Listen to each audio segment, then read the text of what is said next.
Assalamualaikum dan selamat kembali ke Fast TV. Hari ini kalau kita tengok laporan daripada China menunjukkan ada perkembangan yang sangat besar jugalah saya rasa untuk BYD di mana mereka berjaya menjual lebih 500,000 kenderaan buat kali pertama dalam bulan Oktober tahun 2024 ni.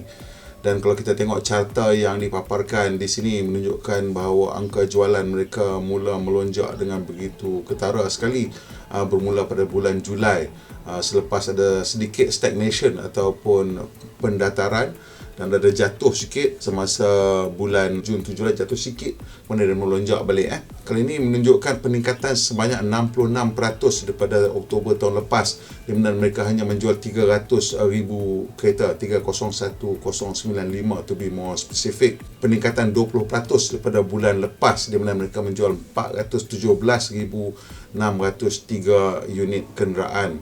Jadi year to date BYD sudah pun berjaya menjual 3.23 juta kereta, peningkatan 36% berbanding tahun lepas, dan target dia tahun ini ialah menjual 3.6 juta kereta untuk tahun 2024 ni.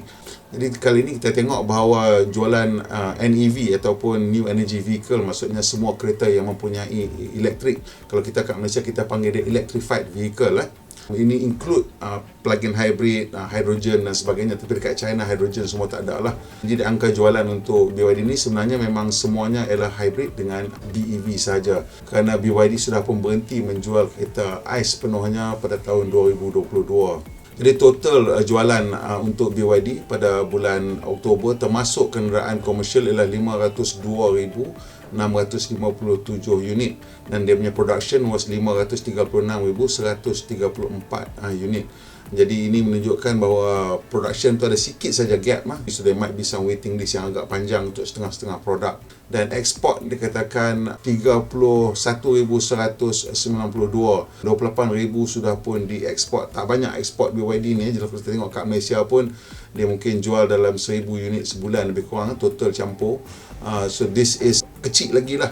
So potensi untuk BYD ni berkembang sebenarnya sangat-sangat besar. Lepas tu ada satu carta yang menunjukkan beza antara jualan EV dengan jualan hybrid, dan kita nampak di sini bahawa angka jualan EV jatuh dua kali iaitu daripada bulan Disember jatuh sampai ke bulan Mac, Februari, lepas tu bulan Mac dia naik balik dan jatuh sikit pada bulan Julai. Tetapi untuk plug-in hybrid angkanya nampaknya terus naik, dan untuk bulan September dan Oktober dia punya cerun dia lebih tinggi ataupun lebih curam daripada BEV. Maksudnya dia angka peningkatan jualan tu adalah lebih besar untuk hybrid. So this is sekarang benda ni, trend ini memang sedang berlaku sebab kita sedang masuk jurang keyakinan ataupun the chasm of confidence untuk EV. Jadi chasm of confidence ni ialah di mana syarikat-syarikat kereta perlu meyakinkan pembeli ramai ataupun the mass market bahawa EV adalah lebih baik daripada kereta ICE. Kalau sebelum ni mereka menjual kepada innovators dengan early adopters yang memang sanggup bersusah payah untuk mengalami teknologi baru, untuk the mass market dia orang tak boleh lagi bergantung kepada mereka yang mempunyai mindset macam tu.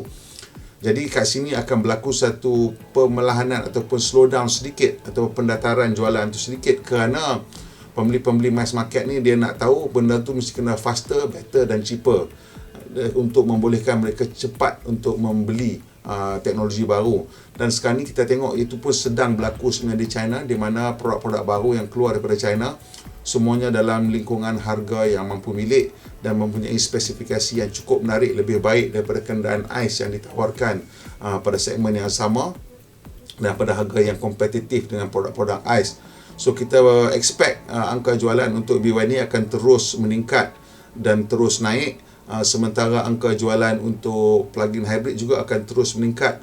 Kerana ini maksudnya apa yang kita tengok sekarang ni, bila kita dah masuk ke the chasm of confidence ni, yang bagusnya ialah jualan hybrid dah naik. Kerana jualan hybrid, especially plug-in hybrid ni naik, menunjukkan orang dah berminat dengan teknologi elektrik tetapi masih lagi mempunyai some kind of reservation ataupun ketidakyakinan tentang infrastruktur. Tentang harga tu saya rasa dah nak hilang dah sebab harga dah semakin kompetitif, terutamanya di China dan di Malaysia juga. Kita tengok harga EV sekarang akibat tak ada cukai dan semuanya agak sangat menarik lah.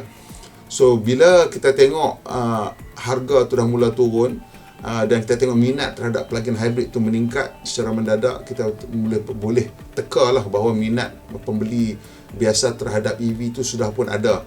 Cuma sekarang ni cuma nak kena yakinkan dia orang bahawa infra dah bersedia dan mereka tidak perlu bersusah payah, tak payah tunggu lama nak charging. Range anxiety tu kurang range anxiety tu of course dari segi faktor infrastruktur lah. Jadi kalau kita tengok pecahan antara EV dengan PHEV ni, 189,614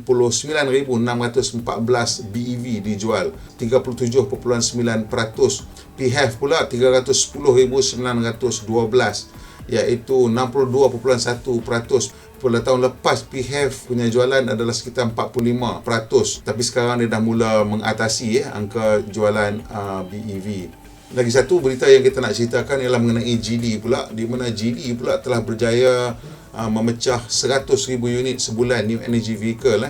Jadi dalam ranking kenderaan di China ataupun jenama di China ni, BYD sekarang nombor 1 secara untuk EV dan Geely nombor 2 untuk EV, dan tetapi secara keseluruhannya BYD nombor 1 dan diikuti oleh tak silap saya SAIC, kemudian bawah tu ialah Geely nombor 3. So Geely dah menjadi satu kuasa yang agak besar di China dalam keseluruhan industri otomotif dengan jualan EV dan ICE yang semakin meningkat. Jadi kali ini dia dah pecah 100,000 sebulan. Dan Geely ni adalah satu lagi contoh bagaimana produk yang mampu milik sudah mula dikeluarkan. Geely punya of course is the E5 lah, Galaxy E5 yang juga akan dijadikan Proton emas 7 di Malaysia. So produk-produk mampu milik mempunyai spesifikasi yang bagus, teknologi yang bagus, nampak sudah mula membantu syarikat-syarikat ni. Kalau siapa yang tidak ada produk-produk jenis ni sekarang, sebab transition di China adalah lebih cepat daripada negara-negara lain kebanyakannya, kecuali di Norway dan Skandinavia lah. Dan China sekarang sudah mengatasi titik lonjakan ataupun inflection point dan nak masuk mass market. Jadi dia orang kena fokus kepada produk-produk mass market yang mampu milik.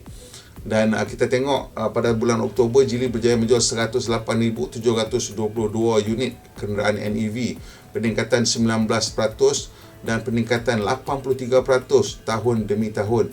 Ini untuk Geely ni satu langkah yang sangat besar, sebab Geely memang banyak produk-produk NEV yang dia keluarkan dan nampaknya sudah mendatangkan kesan yang sangat baik untuk Geely lah. Jadi untuk cumulative sales untuk NEV daripada Januari 654,000. Geely punya target tahun ni ialah lebih kurang 900,000 unit lah untuk tahun 2024. Dan untuk bulan Oktober ni penyumbang terbesar ialah Geely Galaxy series. Dan dalam series Galaxy ni bukan hanya ada BEV tapi juga ada PHEV menggunakan Northor punya PHEV system. Ini akan digunakan dalam Galaxy Starship 7 dan Galaxy L6. Dan dikatakan untuk Northor 2.0 ni boleh mencapai range 2,390 km kalau dipandu secara berhemah lah saya rasa, dan consumption dia 2.67 liter per 100 km. So perkembangan-perkembangan baru ni adalah penting untuk kita perhatikan kerana ini adalah menandakan ke mana pasaran dunia akan pergi. Okey, sampai situ je video kita kali ini. Kalau boleh tekan butang like dan kongsi dengan kawan-kawan, dan komen, paling penting komen bagi pendapat korang tentang apa yang sedang berlaku di China ni, terutamanya BYD dengan Geely. Of course kita bila tengok Geely tu berkembang, ada banyak produk, kita juga berharap produk tu akan datang ke Malaysia lah sebagai Proton, ataupun Proton boleh menggunakan teknologi tersebut untuk menghasil produk dia sendiri. Korang pula rasa macam mana? Korang nak tengok tak Proton menggunakan teknologi Geely untuk hasilkan produk sendiri? Sebab of course that's what we would prefer lah, rather than just some kind of rebadging punya exercise. Okey, kalau korang rasa saya punya konten ni bermanfaat, tolong tekan butang subscribe lah. Bantu saya sikit subscribe dan juga tekan butang loceng supaya tak ketinggalan bila kita buat video terbaru. Mana Malaysia, pandai berhemah. Kita jumpa lagi insya-Allah.